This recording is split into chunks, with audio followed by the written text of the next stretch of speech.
All right. What's the worst part of working for me? The worst part of working for you? Wow, just coming out strong. Um, Honestly, the worst part about working for you is just how much you have going on and having to juggle that, like, and support you with that. It's a lot. Okay. Um, Tell me about your background in our public school system. Yes. Well, I taught high school English, sophomore English. I taught pre-AP. I taught on level, which people call regular. And then I also taught inclusion. But I always taught sophomore English and I loved it. And I taught for about 5 years, including my student teaching. And I taught in Austin. I taught at Austin High.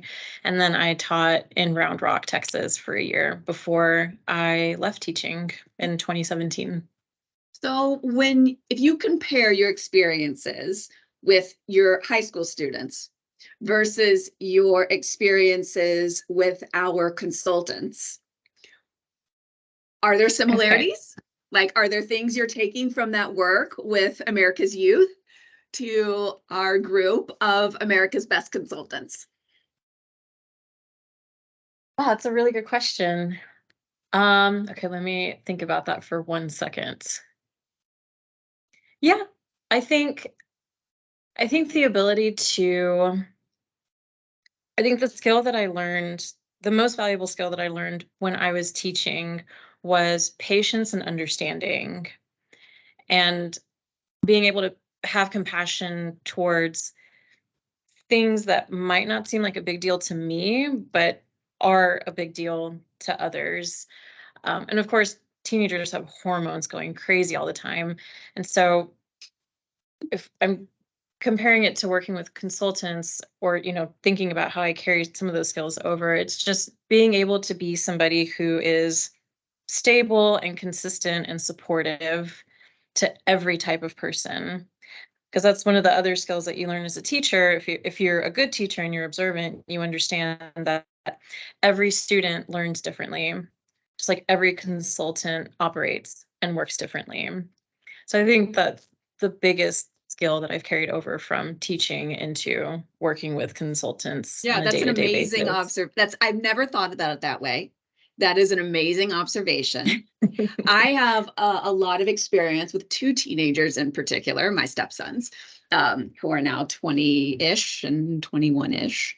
Um, and if I compare them to our consultants, it's really interesting. I think our consultants, because of their background, they're all like the coolest people. Like they just have these, Yeah. each of them does great work, but then they have this thing that they do on the side. And they Yeah. all, and to use your words, they all operate in their own way. And the way that they do it is always right for them. And I have learned so much from that is the way she does it, or that is the way he does it. And that works so well for him. And I take things from them into my own work. Like I definitely have Yeah. learned a ton from Jerry in particular, and how Mm. Jerry just gets on the phone and goes, right? And it's just Yeah. lead with the answer, and just like her ability to like, she takes great time off and balances, and she also, has continued to work well past retirement just because she loves doing it. So that's awesome. Well, great. Can you tell us about what you do here? I wanted to start with a bang, but tell me about your role. I know what it is, but share what you do. Yeah. So I am an executive assistant to the CEO, you, and I'm also the business and somewhat operations manager of the day-to-day operations of Keenan Reed Strategies. I So would I say manage. you are the operations manager that keeps all of us moving together and meandering. You're the shepherd that's meandering Yeah. all the sheep. Better to be Yeah. the shepherd than the sheepdog, just so you know. Yeah, yeah. So I think the biggest priorities, my day-to-day priorities are managing your calendar, communicating with um managing your email inboxes and making sure that you're seeing the things that you need to see and not seeing the things that you don't need to see. And then also making sure that everything is running smoothly and that you are none the wiser. and everything is going according to plan. And the only time that you need to come in is if you're absolutely needed. So, And I think that you do a great job of that so well that you even probably could cut 25%, at least 25% of stuff you think I should see. I'm like, that's fine. It's kind of good because I think when we started this job, we worked with a woman named Susie. When you started this job, we worked together with a woman named Susie who helped us take this assessment of our strengths. And what we found was we had areas where we were really well aligned, particularly with our need for structure. And then areas where we really complemented each other. And I have to say, like, the universe sent Regina to me to take that stress. And Susie said, this is going to happen. When you find the right person for this role, your stress levels will completely go down. And there will be all of these things that all of a sudden just happen and you don't even see them. And so that is 100% true. But you should know, I am aware that those things are managed. And I really, really appreciate that about you and what you uniquely bring to this role. Oh, thank you. Yeah, I think the stars really aligned, especially with my background. Yes. And outside of education too. Yes. You mentioned one thing, and I want to be, in our kind of last 2 minutes, I want to be kind of practical about this. My email. How many inboxes do I have? Well, two. Yeah, you have 2 inboxes that I have I'm 3. managing. You have 3 inboxes. Well, yeah. How many email addresses do I have? Actually, that was my real question. Oh gosh. 3, 4.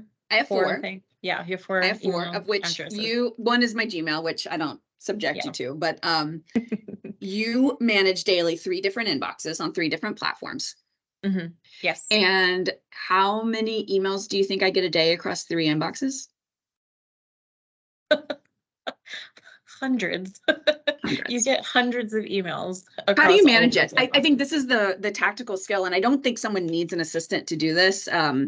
I did this, I think, on my own, not as well, but before you joined. But tell what do you do? I think the method is really helpful for someone who has a pretty fragmented life. So just logistically? Yeah, logistically, like, what do you actually do? Well, I look at your inbox. I check your inboxes every morning. And then I check them again in the afternoon, and then I check them again in the evening. That's me, though. That's my role. And then every time I check them, I start with your other inbox, because that really just floods your inbox, all of the marketing, promotional emails. And I just scan, make sure there's nothing that has accidentally moved into that inbox that you actually need to see, or things that might be interesting that I know based on our conversations that you have decided. Yeah. Or that I think that's amazing, by the way. Because I would never see that stuff. And it's stuff that I sign up for. I mean, like, I rarely send anything useful to my work email address unless I think it's valuable. And there's some newsletters that I read that I do find really valuable, and you do fish them out. Yeah. So I just make sure that you get your eyes on those. And then I flag in both your focus and other inboxes. I flag and make sure that anything that you do need to see or that you need to be aware of is just going to make, like, I flag it so I know that you're going to see it. Put the micro Outlook flag. Yeah. That's I literally flag it. And I take a step further and I make sure that it's left unread so that you see that number when you log into your inbox and you know that you have this many emails that are unread. I didn't even know that's what you did. Yeah. I'm not a numbers person, but can I say what I do on my end? Yeah. And then there's one observation I want to point out at the very end of this. I look at my email. I have 2 computers. I have a monitor. I have a phone. Like, I'm all the time. But I've trained myself on my phone. I have the filter set flagged. And the only time I ever unflag is in the morning or in the night, just to make sure that I don't miss a client email. Yeah. But otherwise, it's always flagged, which reduces that, like, mental burn of your phone. Yeah. Yeah. Client email on my PC, I watch all day, right? So, like, I see that in real time, which is the one I need to see in real time. Yeah. Otherwise, I truly now do not look at my email, like, except for what's flagged. And then on my PC, a few times a day will go in and say, okay, what's flagged here? In the morning, I do that whole scan and just make sure there's not 1 or 2 things that maybe I knew. I mean, that doesn't happen anymore. Good. So it's super helpful to sum that up. But here's the takeaway. There's something you do that I realized you told me last week, and I was like, God, that's really smart. I'll ask you the question. Do you have my email on your phone? No, No. And do you need it? no, And do I ever read the emails that are non-client related coming in on my phone because I have it filtered to flagged? no, No. no, Lesson is, has anything ever fallen apart from this? no. Never. No, I Not think we have a once. pretty good system. Not once. And I think everyone thinks they have to look at their email all day long. No, And you I don't absolutely do even not. have, yeah, I have my email. I have an iPhone and I have all of the tiles. I have a little tile that says work, and that's where I have my Outlook inbox.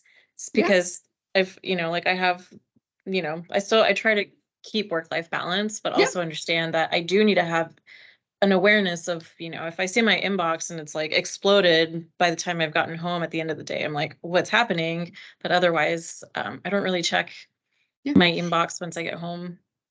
And I noticed that when you are on your off hours, like if I look at email at 9:30 at night or at 6 o'clock in the morning, like if I look at my Teams, because we run a Microsoft shop here. We love Microsoft.